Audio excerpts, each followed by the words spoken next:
This is AOSIS. In green, you can see the islands associated with AOSIS. These islands are the places that are the most vulnerable to the rising sea levels caused by the warming of the planet, because as the global temperature rises, ice in the Arctic seas melts at a rapid pace, thus rising the sea level and flooding coastal regions. In the 20th century, the sea level rose somewhere between 8 to 12 inches and is expected to rise another meter in the 21st.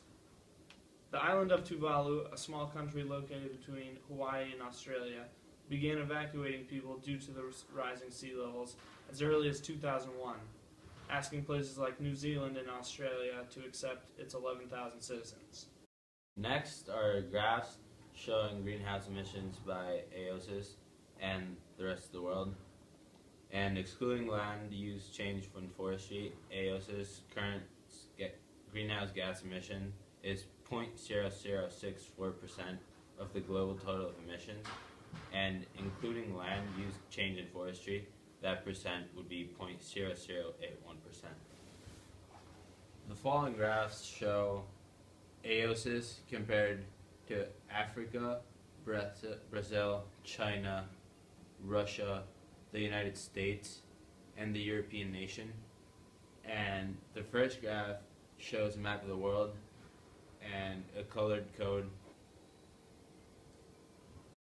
representing the greenhouse gas emissions. And if the country has a reddish color, it means that its emissions are larger than if it has a lighter color. And then the second graph shows the same comparison between these nations, and it is a bar graph that shows the same numbers but in a bar graph.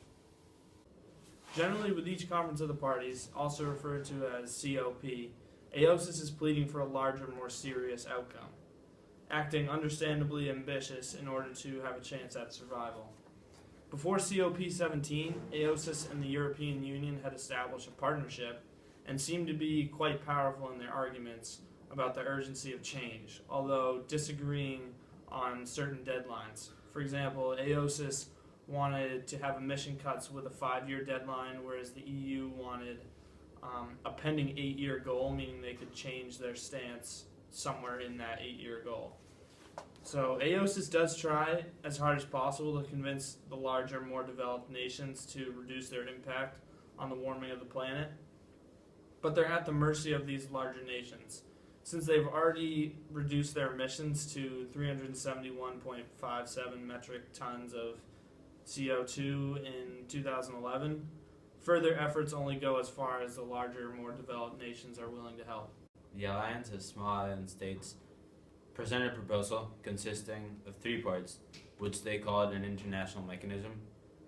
And the first component is to gather baseline information and data about weather hazards and new risks, and this data should be used to develop and implement specific measures to counter weather impacts and exposure to these climate impacts, which leads to the second part, which essentially calls for an insurance system that covers damages against any type of climate disasters like storms, hurricanes, or tsunamis,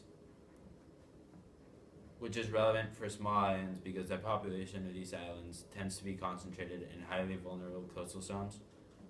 And then the last part aims for the creation of an international solidarity fund that would compensate countries for both economical and non-economical losses due to climate impacts. Here's a promotional video that AOSIS made to educate people on the troubling situation that AOSIS finds itself in.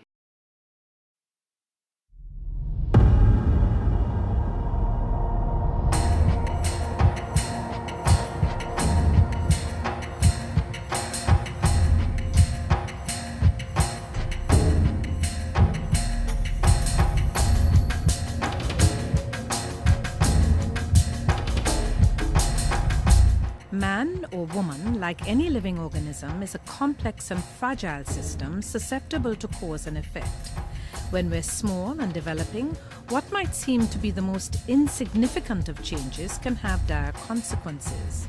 If a human's core body temperature rose by just 1.5 degrees Celsius, a fever would ensue. This is the first symptom as the human body temperature rises. Its mouth will become dry and it will experience difficulty in swallowing. It becomes increasingly difficult to effectively hydrate as its temperature increases, and without adequate hydration, the human becomes vulnerable.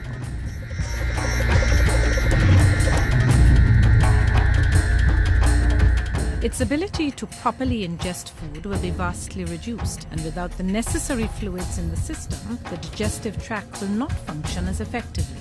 Without proper nutrition, the human being becomes more vulnerable. It becomes less able to fight the symptoms of its fever.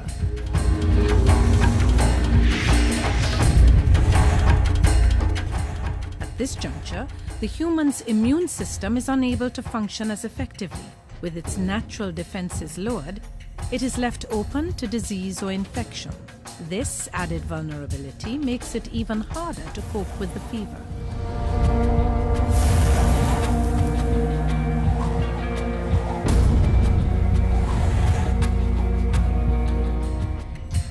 The human body will begin to perspire freely at the increase of its core temperature.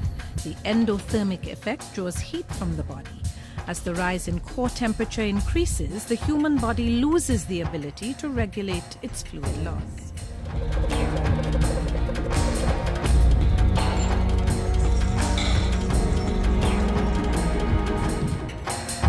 With increase in perspiration, the vulnerable human will rapidly dehydrate.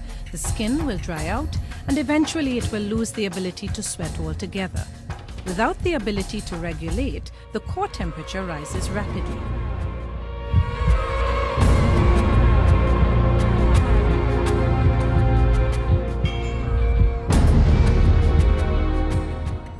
As a result, the human's blood pressure will drop significantly. The respiration and heart rate will increase as it attempts to supply oxygen to its organs. Blood cells expand as it tries to dissipate heat. Then the human cells will begin contracting and dying.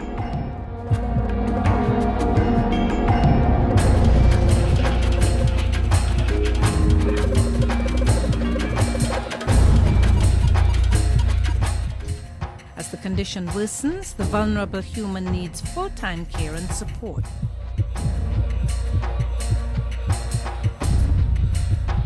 The most able will be unable to work so as to provide adequate support. This places additional burden upon them, but without this support, the human... This doesn't have to happen. We can stop this. Keep the rise in temperature to below 1.5.